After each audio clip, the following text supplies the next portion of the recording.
122 mm core gun M1931-37 was a Soviet field gun developed in late 1930s by combining the barrel of the 122 mm gun M1931 and the carriage of the 152 mm howitzer gun M1937. The gun was in production from 1939 until 1946.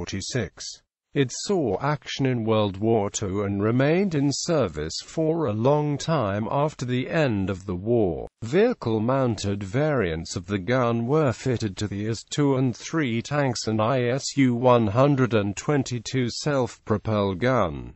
Development history. In 1936 the Red Army adopted the 122 mm gun M1931, also known as A-19.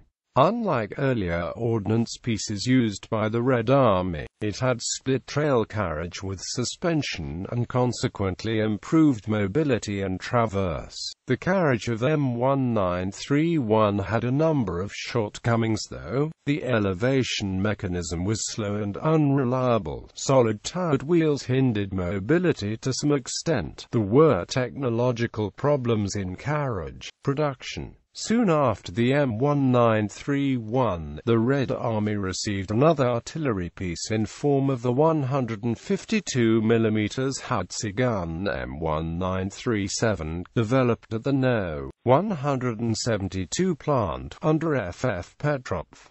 This led to an upgrade of the M1931, handled also by Petrov's design bureau. The barrel of the M1931 was placed on the carriage of AML-20. The improved gun successfully underwent trials in September to October 1938 and on 29 April 1939 was adopted as 122 mm core gun M1931-37. Unusually, the new variant, like the old one, was referred to as A-19. Production history. The M1931-37 was manufactured by the Barricade plant in Stalingrad, No. 172 plant. The number of M1931-37s manufactured can be estimated at about 2,450, not including vehicle-mounted barrels. Description. Like barrel of late production M1931, the barrel of the M1931-37 was of loose liner construction and consisted of liner, jacket and screwed-upon breech. The breech block was of interrupted screw type, similar in construction to that of the 152 mm howitzer M1910-37. Recoil system consisted of hydraulic recoil buffer and hydro-pneumatic recuperator, both located inside the cradle under the barrel. The gun had split trail carriage adapted from the 152 mm howitzer gun M1937. The carriage was fitted with leaf spring suspension and metal wheels with pneumatic tires.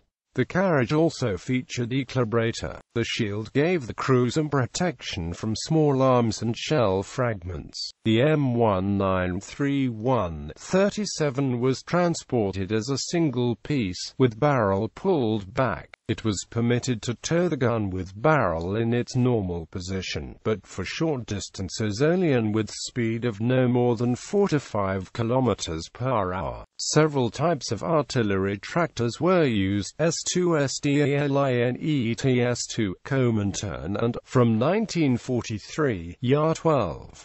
Organization and employment. Both variants, M1931 and M1931-37, had the same place in Army organizations, were often used alongside each other, and combat reports rarely differentiate between them. Consequently, the data in this section is for M1931 and M1931-37 together, unless specified otherwise. Red Army. The A-19 was originally intended for corps artillery. Together with ML20 it formed a so-called quadruplex. In 1940-41 there were three types of corps artillery regiments, with 2 battalions of ML20 and one of either A19 or 107 mm guns, with 2 battalions of ML20 and 2 of either A19 or 107 mm guns, with 3 battalions of ML20. Soon after the outbreak of the Great Patriotic War, the corps artillery was eliminated and was only reintroduced late in the war. Those new artillery regiments were issued 122 mm guns along with other pieces, mainly 107 mm guns and 152 mm howitzers. In total 16 to 20 pieces per regiment.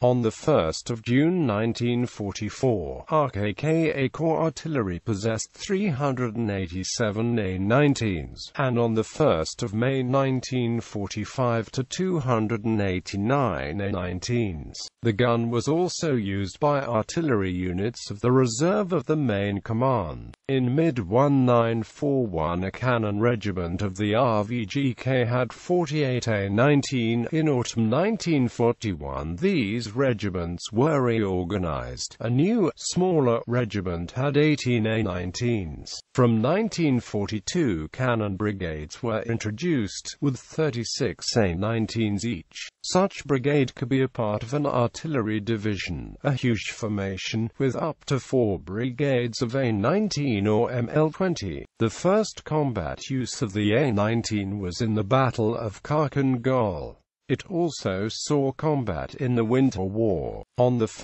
March 1940 there were 130 A-19 guns at the front line.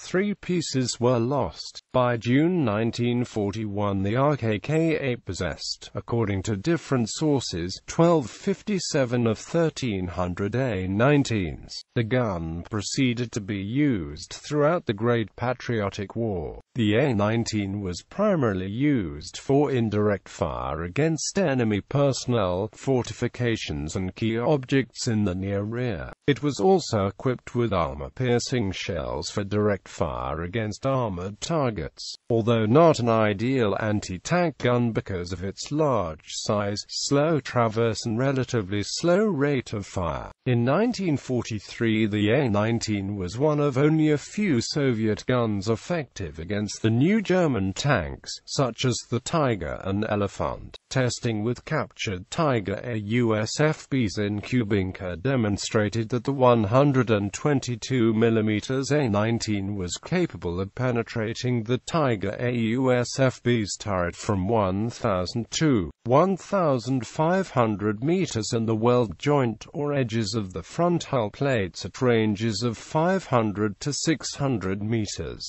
An A-19 No. 501 was the first gun to open fire on 20 April 1945 at the Battle of Berlin. Other operators in the early stage of the Great Patriotic War, hundreds of A-19s fell into the hands of Wehrmacht. Both variants were adopted, M1931 as 12 2 cm K 390/1 and M1931 37 as 12 2 cm K 390 halves. Germans used a total of 424 of these guns in field and coastal artillery and manufactured ammunition for them. The Finnish army captured 25 pieces in 1941 and also pressed them into service. The same designation 122 K31 was applied to both variants. Because of shortage in heavy tractors, the gun was mostly used in coastal artillery. 4 pieces were lost, the rest remained in service after the war. In 1980s some pieces had the barrels replaced with 152 mm barrels of ML20. The resulting pieces were designated 152 H37-31. In late 1980s both 152 H-37-31 and the remaining 122 K-31 received new 152 mm L-32 barrels manufactured by VAMIS, to become 152 H-88-31. The A-19s were used by Polish armed forces in the East in 1944–45 and remained in Polish service after the war. In 1952 the Polish army possessed 63 pieces. In 1980s, in order to improve their mobility, the Polish guns were fitted with wheels from GRAU's 255B truck, resulting in 122 mm Armata WZ. 1931, 37/85. 78,122 mm guns were supplied to Yugoslavia. Other recipients of the M1931 37 were Syria and Egypt. China also purchased a number of the M1931 37 during early stages of the Second Sino-Japanese War. Variants: A-19S, slightly modified variant of A-19 for use in ISU-122 self-propelled gun. D-25 in 1943, a tank gun based on the A-19 was developed for the new Joseph Stalin tank, in particular because the existing 85 mm tank gun utilized in the early prototypes was deemed insufficient. The resulting prototype was the IS-122. There were, however, safety concerns as the muzzle brake on the gun exploded, nearly killing the attending Marshal Kliment Voroshilov. The fact caused some initial resistance to the adoption of the gun, but Stalin supported the decision to arm the tank named after him with a 122 mm gun. The gun was redesigned to address the safety issue and the resulting weapon was named D-25, analogous to the earlier D-5T 85 mm gun.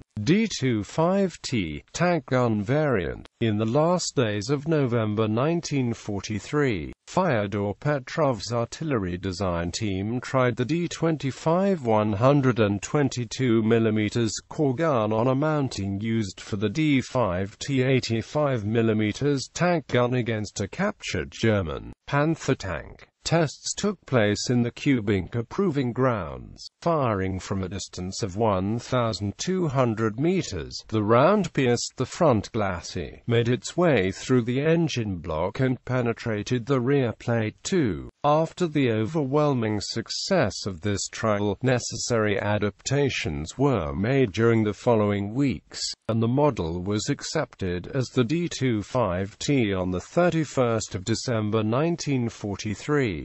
Production started immediately to equip the IS-2 tank. D-25S variant for use in late production ISU-122 self-propelled gun.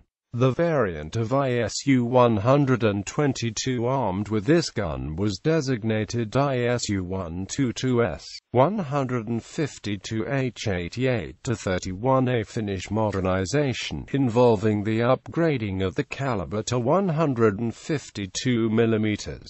122 mm Armata WZ. 1931, 37/85, a Polish modernization.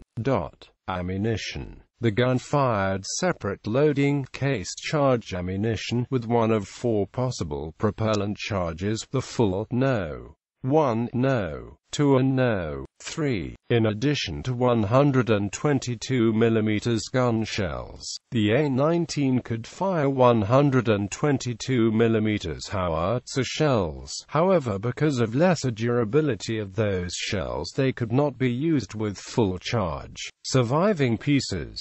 The M1931-37 can be seen, among other places, in the Central Armed Forces Museum, Moscow, Russia, in the Museum of Artillery and Engineering Forces, St. Petersburg, Russia, in Museum of Heroic Defense and Liberation of Sevastopol on Sapun Mountain, Sevastopol, Ukraine, in the Poznan Citadel, Poland, in the U.S. Army Ordnance Museum in Aberdeen, Maryland, United States, in the Fort Sill Artillery Museum grounds in Lawton, Oklahoma, in the Military Museum, Dej, Romania, in carriage production. Soon after the M1931, the Red Army received another artillery piece in form of the 152 mm howitzer-gun M1937, developed at the No. 172 plant under F.F. Petrov.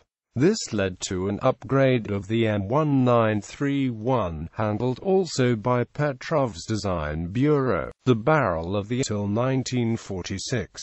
It saw action in World War II and remained in service for a long time after the end of the war. Vehicle-mounted variants of the gun were fitted to the IS-2 and 3 tanks and ISU-122 self-propelled gun.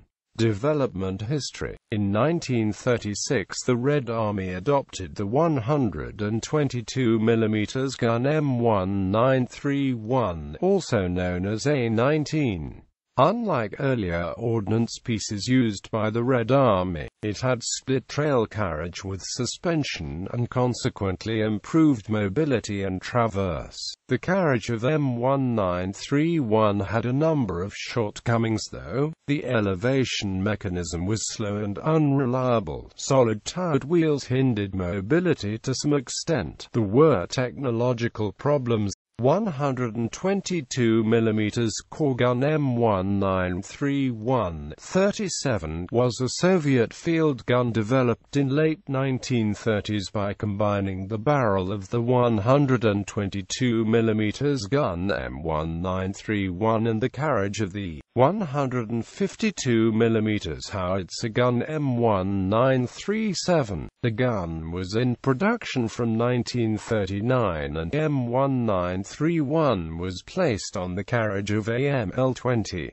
The improved gun successfully underwent trials in September to October 1938 and on 29 April 1939 was adopted as 122 mm core gun M1931-37. Unusually, the new variant, like the old one, was referred to